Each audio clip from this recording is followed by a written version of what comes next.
थेट नायगावला जाऊया, तिकडे मुख्यमंत्री देवेंद्र फडणवीस पोहोचलेले आहेत।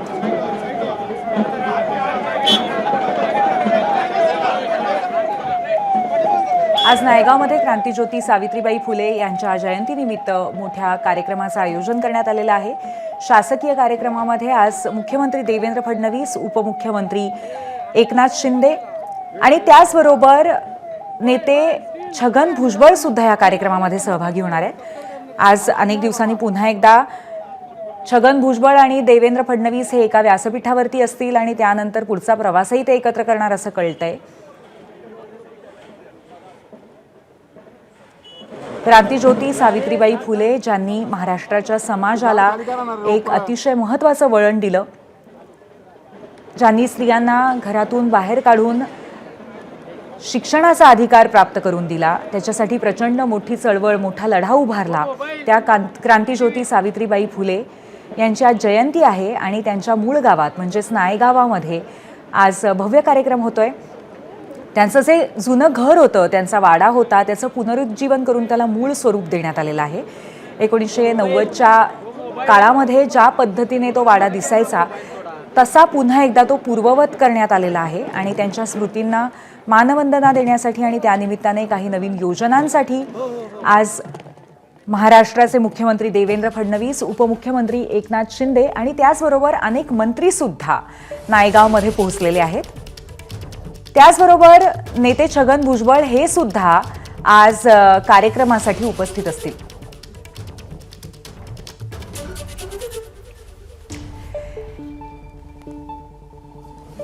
नायगावामध्ये मुख्यमंत्री दाखल झालेले आहेत आणि महत्त्वाची गोष्ट म्हणजे देवेंद्र फडणवीस आणि छगन भुजबळ हे एकत्रच कार्यक्रमासाठी पोहोचलेले आहेत। यापूर्वी छगन भुजबळ आणि देवेंद्र फडणवीस यांच्या भेटीचा जर दाखला द्यायचा झाला तर आपल्या नाराजी नाट्यानंतर छगन भुजबळ हे देवेंद्र फडणवीसांना सागर बंगल्यावरती भेटायला गेलेले होते आणि तिथे मुख्यमंत्र्यांची त्यांनी चर्चा केली होती। मुख्यमंत्र्यांनी त्यांना मला 8-10 दिवसांचा वेळ द्या अशा पद्धतीची माहिती दिली होती आणि त्यानंतर परदेशवारीसाठी नेते छगन भुजबळ रवाना झाले होते। परत आल्यानंतर अर्थातच पुन्हा एकदा त्यांची जी पहिली सार्वजनिक भेट होती ती पुन्हा मुख्यमंत्र्यांसमवेतच होते आहे। आपण पाहतो या दृश्यांमध्ये क्रांतीज्योती सावित्रीबाई फुले यांच्या आणि तसंच ज्योतिबा फुलेंच्या प्रतिमांना पुष्पहार अर्पण करून सर्व मान्यवर सध्या कार्यक्रमाची सुरुवात करतायत।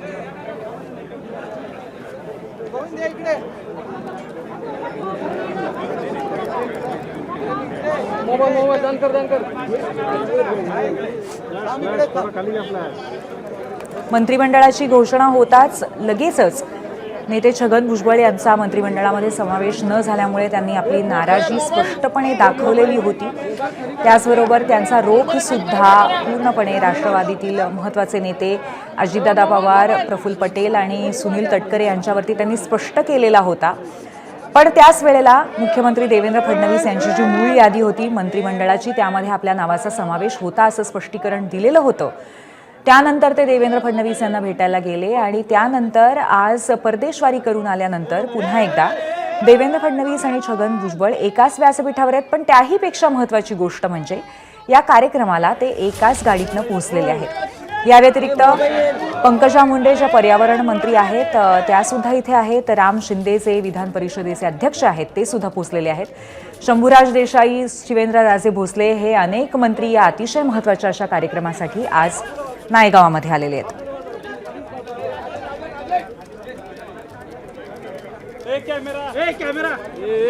अतुल सावे, अदिती तटकरे हे देखील महत्त्वाचे मंत्री इथे आज पोहोचलेले आहेत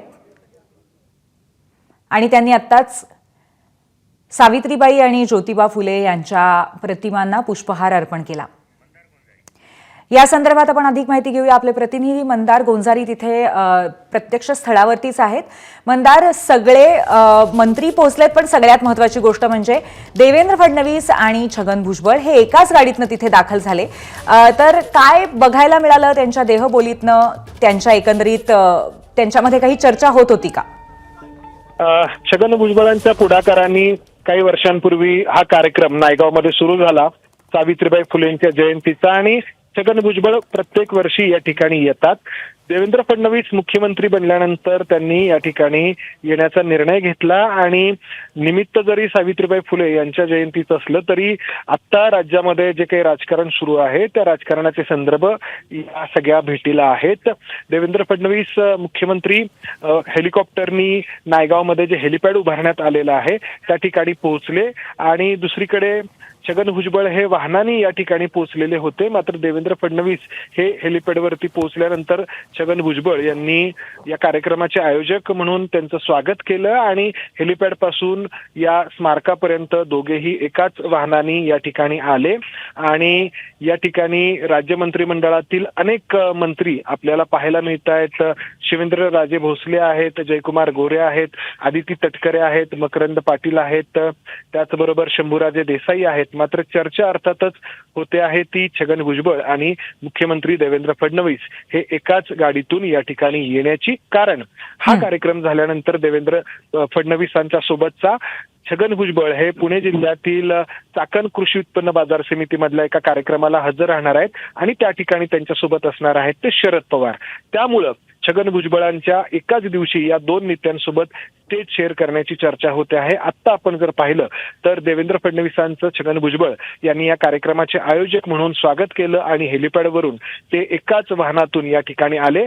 आत्ता आपण पाहतो आहोत सावित्रीबाई फुले यांचं हे जन्माचं ठिकाण, या जन्माच्या ठिकाणी जे स्मारक उभारण्यात आलेलं आहे या स्मारकाची पाहणी हे सगळे नेते करत आहेत. सावित्रीबाई फुलेंचा जन्म 3 जानेवारी 1831 या नायगाव मधल्या खंडोजी नेवसे पाटील यांच्या घरामध्ये झाला. काळाच्या ओघात हा सगळा वाडा हा दुरावस्थेला पोहोचलेला होता. या ठिकाणी फक्त अवशेष उरलेले होते आणि त्याचबरोबर हा इतिहास देखील पुसला गेला होता. मात्र काही वर्षांपूर्वी छगन भुजबळांच्या पुढाकाराने या वाड्याची पुनर्निर्मिती करण्यात आली आणि 19व्या शतकामध्ये ज्या प्रकारची वास्तुशैली होती त्याच पद्धतीने हा वाडा पुन्हा उभा केला गेला आणि या सगळ्या वाड्याचं एक स्मारक करण्यात आलं. ज्या ठिकाणी जुन्या काळातलं स्वयंपाकघर असेल किंवा धान्याचं कोठार असेल, माझघर असेल, असे सगळ्या त्या रचना उभारण्यात आल्या आणि सावित्रीबाईंना हीच एक आदरांजली म्हणून अशा स्वरूपामध्ये त्यांचं हे जन्मठिकाण पुन्हा नव्याने उभा करण्यात आलं. आता आपण पाहतो आहोत या स्मारकाची पाहणी करत आहेत मुख्यमंत्री देवेंद्र फडणवीस, त्यांच्या मंत्रिमंडळातील अनेक मंत्री आणि अर्थातच या कार्यक्रमाचे आयोजक म्हणून छगन भुजबळ. मात्र या जयंतीच्या निमित्ताने हा कार्यक्रम जरी होत असला तरी या सोबतच या निमित्ताने महाराष्ट्राच्या राजकारणाची देखील चर्चा होणार आहे. कारण छगन भुजबळ नाराज होते हे आपण पाहिलं. अजित पवारांबद्दलची नाराजी त्यांनी स्पष्टपणे बोलून दाखवली होती आणि दुसरीकडे मुख्यमंत्री देवेंद्र फडणवीस हे छगन भुजबळ यांना एक महत्वाची जबाबदारी दिली जाईल असं सांगत होते आणि त्यानंतर छगन भुजबळ परदेशात गेले होते. बरेच दिवस ते बाहेर होते. काल ते पुन्हा परतले आणि त्यानंतर थेट या कार्यक्रमाच्या ठिकाणी ते आलेले आहेत आणि मुख्यमंत्री देवेंद्र फडणवीस यांच्यासोबत ते आपल्याला एकत्र पाहायला मिळत आहेत. त्यामुळं त्यांच्या एकत्र येण्याची, दोघांमध्ये काय चर्चा झाली याची आणि छगन भुजबळ यांच्याकडे नक्की कोणती जबाबदारी सोपवली जाणार आणि देवेंद्र फडणवीस त्यामध्ये कोणती भूमिका निभावणार, काय त्यामध्ये त्यांचा रोल असणार याकडे सगळ्यांची चर्चा. कारण छगन भुजबळ हे अजित पवार अध्यक्ष असलेल्या पक्षाचे नेते आहेत, त्यांच्या पक्षाचे आमदार आहेत. त्यामुळं छगन भुजबळांसाठी नवीन भूमिका देवेंद्र फडणवीस कसे निश्चित करणार हे पाहावं लागेल. दोघांमध्ये या कार्यक्रमाच्या ठिकाणी जे काही आयोजन आहे त्या संदर्भात चर्चा झाली आणि छगन भुजबळ हे सगळं स्मारक देवेंद्र फडणवीस यांना फिरवून सांगताहेत की कशा स्वरूपाची रचना आहे. मी आता या वाड्याची रचना ज्या पद्धतीने आहे ते सांगितलं. ती रचना छगन भुजबळ मुख्यमंत्री देवेंद्र फडणवीस या ठिकाणी आल्यानंतर त्यांना सांगताहेत. आता आपण जर पाहिलं दृश्यांमध्ये तर इथे एक धान्याचं कोठार आहे. धान्य जमिनीखाली साठवून ठेवण्यासाठी त्या काळामध्ये शेतकरी ते उभारायचे, ज्याला कोठार म्हटलं जायचं. आणि हा वाडा जेव्हा या ठिकाणी दुरावस्थेला पोहोचलेला होता तेव्हा त्याचं पुनर्निर्माण जेव्हा करण्याचा निर्णय घेतला तेव्हा खोदकाम करताना ही पेव या ठिकाणी सापडली. 2 मीटर खोल असलेली ही पेव, ज्यामध्ये 25 पोती धान्य एका वेळी साठवून ठेवता येऊ शकतं. तर ही एक वैशिष्ट्यपूर्ण रचना त्या काळातली. तर ती मुख्यमंत्री देवेंद्र फडणवीस यांना छगन भुजबळ दाखवतायत आणि सोबत आपण पाहतो त्यांच्या मंत्रिमंडळातील अनेक मंत्री, त्याचबरोबर भारतीय जनता पक्षाचे अनेक नेते या ठिकाणी उपस्थित आहेत. या स्मारकाचं या ठिकाणी दर्शन घेतल्यानंतर, इथल्या प्रतिमांना अभिवादन केल्यानंतर हे सगळे नेते नायगावच्या शाळेच्या पटांगणावरती जो मुख्य कार्यक्रम आयोजित करण्यात आलेला आहे त्या कार्यक्रमाच्या ठिकाणी पोहोचणार आहेत आणि त्या ठिकाणी या नेत्यांची भाषणं देखील होणार आहेत. तर आपण पाहतो आहोत तर मुख्यमंत्री देवेंद्र फडणवीस आणि छगन भुजबळ या स्मारकातून बाहेर पडत आहेत आणि त्यानंतर मी जसं म्हटलं की जो मुख्य कार्यक्रम आहे या नायगावच्या एक शाळेच्या पटांगणावरती त्या ठिकाणी त्या कार्यक्रमाला पोहोचत आहेत. सातारा जिल्ह्यातील खंडाळा तालुक्यातील हे नायगाव जे आहे ते सावित्रीबाईंचं जन्माचं ठिकाण आणि गेल्या काही वर्षांपासून मंदार, एक प्रश्न या संदर्भात असा विचारायचा आहे की परदेशवारीच्या आधी मुख्यमंत्री देवेंद्र फडणवीस आणि भुजबळ यांची झालेली भेट, त्याच्यानंतर भुजबळांनी आयोजित केलेल्या या कार्यक्रमाला मुख्यमंत्र्यांनी प्रमुख पाहुणे म्हणून उपस्थित राहणं आणि त्याचबरोबर आज कारण काही का असेना पण अजित पवार यांची अनुपस्थिती, याचाही संदर्भ कुठेतरी या सगळ्यात आहे का? अर्थात नक्कीच आहे. आपण जर पाहिलं तर अजित पवार देखील परदेशात आहेत, मात्र ते या कार्यक्रमाला हजर राहतील असं काल संध्याकाळपर्यंत सांगितलं जात होतं. मात्र अजित पवार आले नाहीत. आता ते आले नाहीत याचं कारण काय? ते परदेशात असल्यामुळे आले नाहीत हे त्याचं कारण आहे हे त्यांच्या जवळच्या लोकांकडून सांगितलं जातं. मात्र त्याच वेळी त्यांनी छगन भुजबळ यांच्यासोबत एकत्र स्टेजवरती येणं टाळलं का, असाही प्रश्न उपस्थित होतो आहे आणि त्यामुळेच या कार्यक्रमाकडे एका वेगळ्या नजरेने पाहिलं जात आहे. कारण परदेशात जाण्याच्या आधी हे दोन्ही नेते छगन भुजबळ आणि अजित पवार दोघांमधला वाद आपण पाहिला होता. भुजबळांना मंत्रिमंडळातून डावलल्यानंतर त्यांनी त्यांची उघड नाराजी व्यक्त केली होती आणि अजित पवारांनी त्यावेळी त्या नाराजीला कुठलीही किंमत दिलेली नव्हती. आणि त्यानंतर आता या कार्यक्रमाच्या निमित्ताने मुख्यमंत्री देवेंद्र फडणवीस यांच्यासोबत छगन भुजबळ एकत्र आहेत. त्यामुळे या दोन नेत्यांमध्ये काय चर्चा झाली, भुजबळांचं पुढचं राजकीय भवितव्य काय असेल या चर्चा साहजिकच यामुळे या ठिकाणी होत आहेत. आणि या कार्यक्रमानंतर भुजबळ जे शरद पवारांच्या सोबत कार्यक्रमाला उपस्थित राहणार आहेत तर त्यामुळे देखील या चर्चांना आणखी वाव मिळतो आहे. पूर्वी नक्कीच मंदार, हा कार्यक्रम खूप मोठा आणि महत्वाचा आहे समाजाच्या दृष्टीने सुद्धा, कारण सावित्रीबाई फुले यांची सुद्धा स्मृतींना वंदना देणं किंवा त्यांच्या कामाचं कुठेतरी पुनरुज्जीवन आणि लोकांना आठवण करून देणं हे अतिशय गरजेचं आहे. त्यामुळे कार्यक्रम मोठा आहे. पण आपण त्याचबरोबर हे सुद्धा पाहतोय की मुख्यमंत्री आणि त्याचबरोबर भाजपचे अनेक नेते आणि छगन भुजबळ हे राष्ट्रवादीचे एकमेव नेते असं थोडंसं चित्र दिसतंय. त्यामुळे त्याचीही चर्चा होण्याची शक्यता आहे. नक्कीच चर्चा होते आहे, होणं भाग आहे. कारण या ठिकाणी छगन भुजबळ हे या कार्यक्रमाचे आयोजक आहेत. स्थानिक आमदार हे त्यांच्याच पक्षाचे आहेत. मकरंद पाटील यांना मंत्रिमंडळात स्थान देखील मिळालेलं आहे. वाई खंडाळ्याचे जे आमदार आहेत अजित पवारांच्या पक्षाचे त्यांना. मात्र अजित पवार स्वतः या ठिकाणी नाहीत. अजित पवार अनेकदा सावित्रीबाईंच्या जयंतीच्या निमित्ताने या ठिकाणी कार्यक्रमाला उपस्थिती लावत आलेले आहेत. छगन भुजबळांसोबत ते कार्यक्रमामध्ये सहभागी होत आलेले आहेत. मात्र यावेळी त्यांनी या कार्यक्रमाला अनुपस्थितीत राहणं याची चर्चा होते आहे. एकीकडे असं सांगितलं जातंय की अजित पवार अद्याप भारतात परतलेले नाहीत आणि त्यामुळं ते या कार्यक्रमाला आलेले नाहीत. तर दुसरीकडे ते या कार्यक्रमाला न येण्याच्या मागे छगन भुजबळांसोबत त्यांना एकत्र स्टेज शेअर करायचं नव्हतं का, असा प्रश्न देखील विचारला जातो आहे.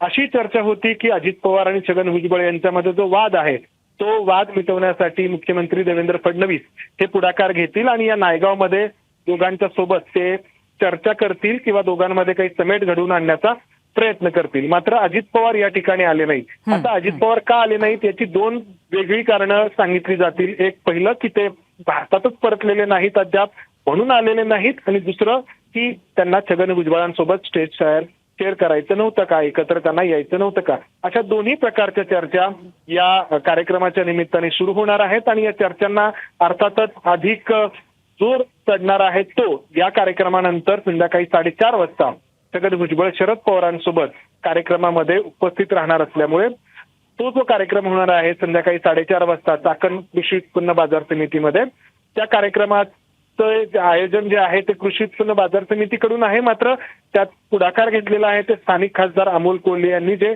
शरद पवारांच्या पक्षाचे खासदार आहेत. तर या सावित्रीबाईंच्या जयंतीच्या निमित्ताने महाराष्ट्राचं हे असं राजकारण रंगताना आपण पाहतो आहोत आणि या सगळ्या राजकारणाच्या केंद्रस्थानी आहेत छगन भुजबळ आणि त्यांची ओबीसी नेते ही असलेली प्रतिमा. खरं तर भारतीय जनता पक्षाने आता राज्याचं जे काही मंत्रिमंडळ अस्तित्वात आलेलं आहे त्यामध्ये अनेक ओबीसी नेत्यांना मंत्रिपदाची संधी दिलेली आहे आणि अनेक ओबीसी नेते बहुसंख्य मंत्री हे ओबीसी कॅटेगरीतून आलेले आहेत. मात्र तरीही आतापर्यंत ओबीसी नेते म्हणून छगन भुजबळ यांची प्रतिमा महाराष्ट्रामध्ये आहे आणि त्यांना मंत्रिपद न मिळाल्यामुळे त्यांनी उघडपणे व्यक्त केलेली नाराजी आणि त्याला धरून सुरू असलेलं ओबीसीचं राजकारण या सगळ्याकडे पाहिलं जात आहे सावित्रीबाई फुलेंच्या या जयंतीच्या निमित्ताने.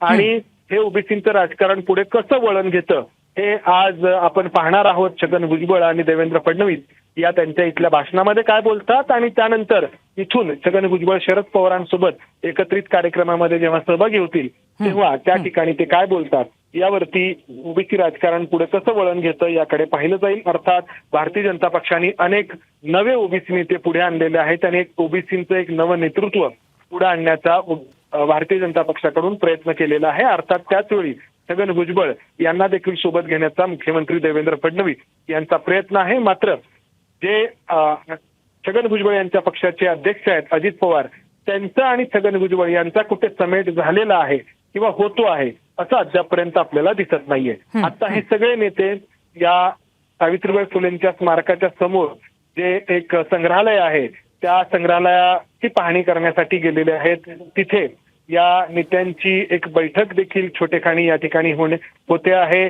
एक गेस्ट हाऊस आहे या ठिकाणी या संग्रहालयाच्या तिथे आणि तिथे हे सगळे नेते जे आहेत ते एकत्रित गेलेले आहेत. आतमध्ये थोडा वेळ या ठिकाणी थांबून इथून ते या नायगाव मधली जी शाळा आहे त्या शाळेच्या पटांगणावरती जो मंडप उभारण्यात आलेला आहे त्या ठिकाणी कार्यक्रमासाठी पोहोचणार आहेत आणि त्यानंतर मुख्य कार्यक्रमाला सुरुवात होणार आहे. काही प्रमुख नेत्यांची भाषणं त्या ठिकाणी होणार आहेत. खरं तर सकाळी 11:30ची वेळ होती मात्र बराच वेळ उलटून गेलेला आहे. हा कार्यक्रम सुरू व्हायला अजूनही हे सगळे नेते या संग्रहालयाच्या गेस्ट हाऊस मध्ये आहेत.